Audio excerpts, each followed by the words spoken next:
প্রাথমিক থেকে এমএ পর্যন্ত ইসলামী তালিম থাকতে হবে।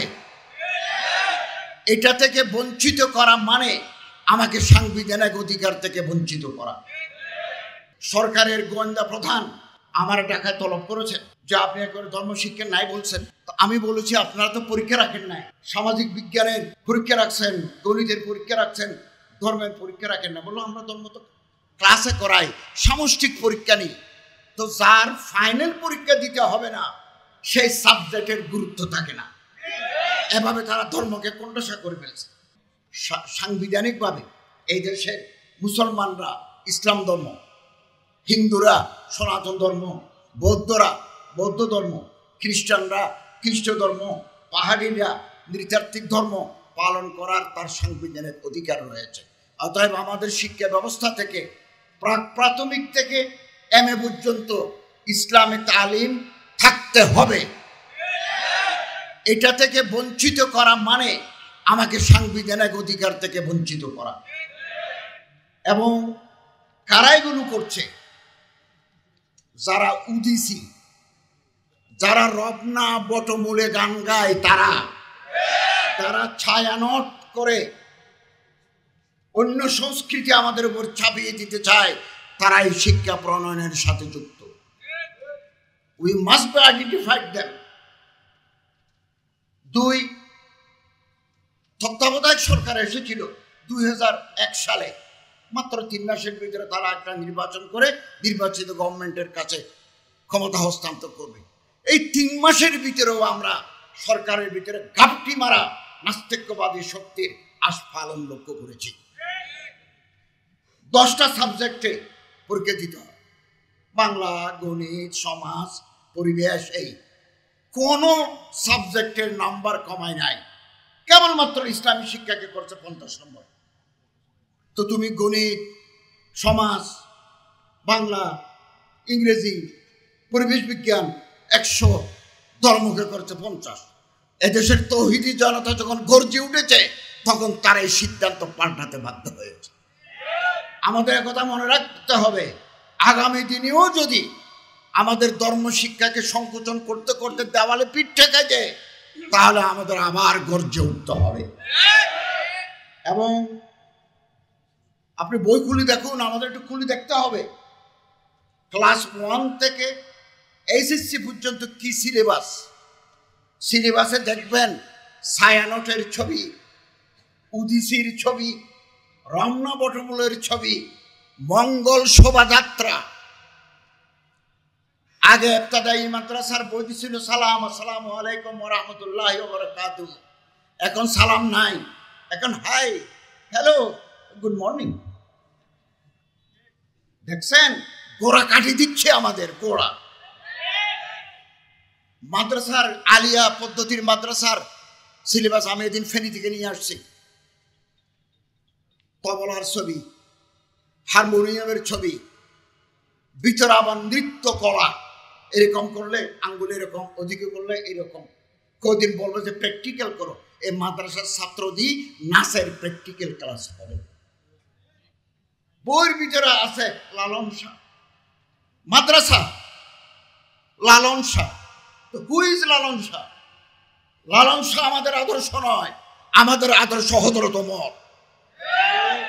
লালন শাহ হিন্দু না মুসলমান? আমি তো কুষ্টিয়ার লালন আখাড়াতে গেছি, আসর গেল, মাগরিব গেল, কেউ মসজিদে আসে নাই, মাগরিবের পরে সব কাজা হয়। লালন আমার আদর্শ নয়, বাউল সাদের লও বানাইলেও মোরে বৈরাগী। এ বাউল আমাদের বইয়ের ভিতরে, মাদ্রাসার বইয়ের ভিতরে, হারমোনিয়ামের ছবি মাদ্রাসার বইয়ের ভিতরে।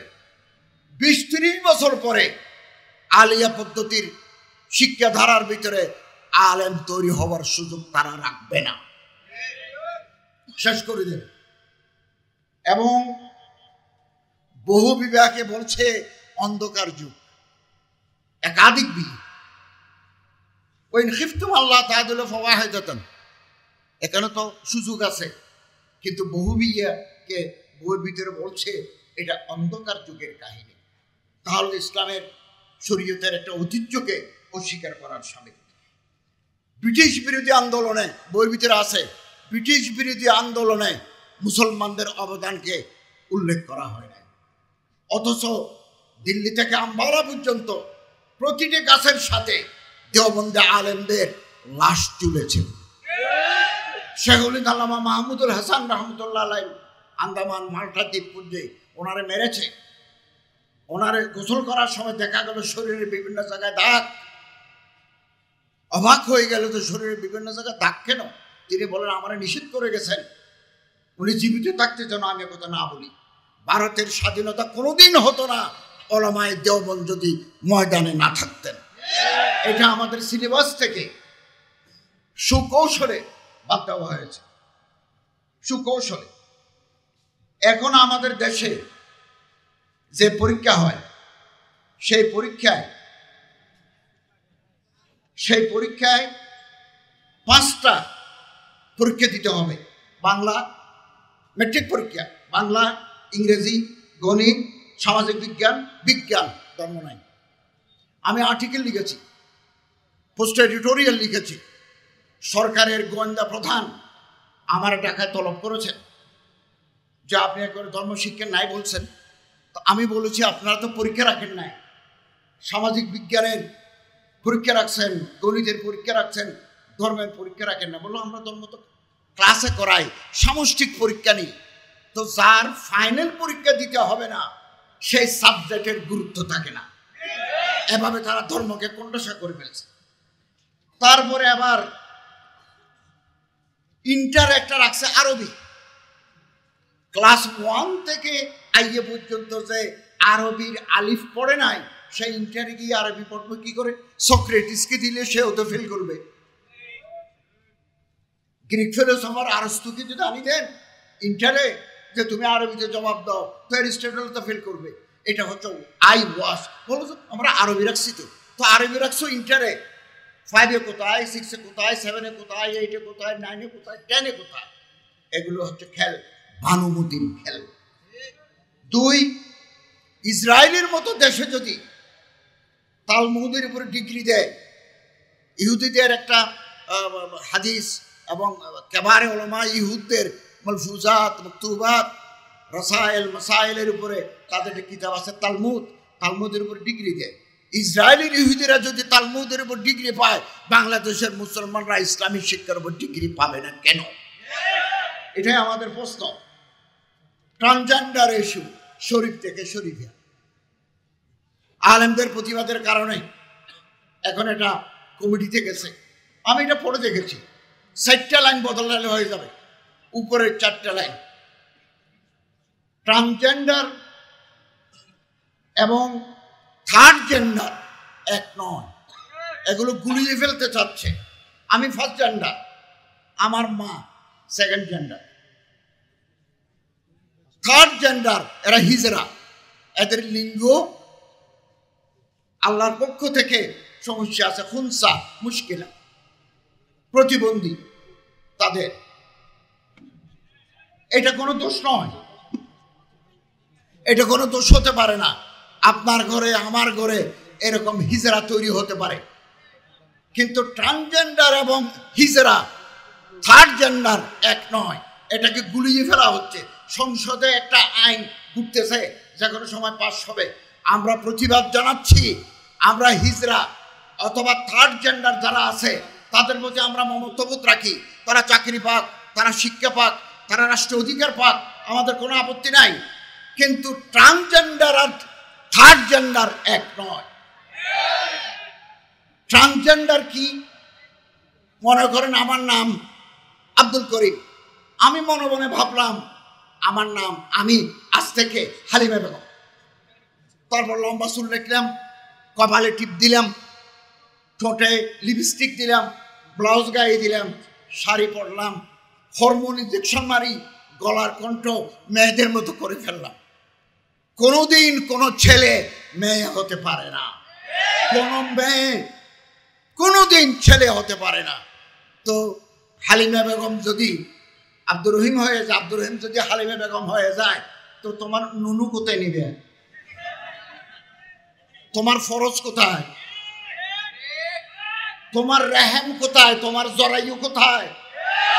আল্লাহ তো তোমারে বানাইছেন পুরুষ করি জকর দি, তো তুমি ফরজ পাইবে কোথায়? এটা হচ্ছে সমকামিতা চালু করার আন্তর্জাতিক চক্রান্ত। এটা কমিটি হয়েছে, বছরের 5 মাস চলতেছে এবং এটা পড়ানো হচ্ছে। এখন আমরা তীব্র প্রতিবাদ জানাচ্ছি। শরীফ থেকে শরীফার ওই সাইডলাইন বাদ দিয়ে হিজরাদের উন্নয়ন হোক, আমাদের কোনো আপত্তি নাই। হংকং খুব উন্নত দেশ, মানবাধিকার আছে, ভেজাল নাই, দুর্নীতি নাই, 52% মানুষ সমকামী।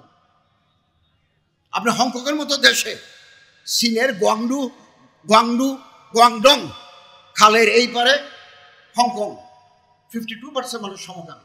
আমাদেরকে, আমাদের এই যুব সমাজকে, স্কুল কলেজের ছাত্রদেরকে আবার সমকামিতা লেবাততের মতো ভয়াবহ গুণাতে লিপ্ত করার আন্তর্জাতিক চক্রান্ত। এবং নূরানি পদ্ধতির শিক্ষা সব জায়গায় হাত দিচ্ছে। আমাদের জাগতে হবে, জনগণকে জাগাতে হবে।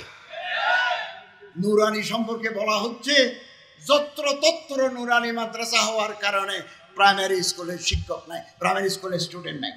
তো প্রাইমারি স্কুলের ছাত্র না থাকার জন্য নূরানি দায়ী নয়, প্রাইমারি স্কুলের শিক্ষা ব্যবস্থার ব্যর্থতা। নূরানি মাদ্রাসায় পড়লে লিখতে জানে, সমাজ জানে। আমি নূরানি মাদ্রাসার ক্লাস 3 পর্যন্ত বই নিয়ে এসেছি, লাইন বাই লাইন পড়েছি, চমৎকার। ওখানে দেশপ্রেম, আমাদের গাছপালা, আমাদের ফুল, আমাদের নদী, আমাদের স্বাধীনতা নিয়ে কথা আছে। বাংলা, ইংরেজি, হাতের লেখা সুন্দর। এগুলোকে বন্ধ করার জন্য একটা চক্রান্ত চলছে, আমরা এটা হতে দেব না।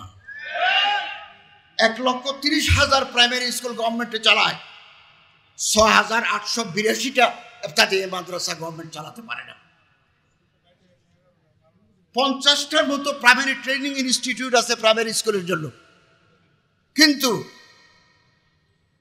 ইফতেদায়ী মাদ্রাসার জন্য কিছু নাই। অতএব ইফতেদায়ী মাদ্রাসার দাবি যৌক্তিক, আমরা মেনে নেওয়ার জন্য আহ্বান জানাচ্ছি। আমি আজকে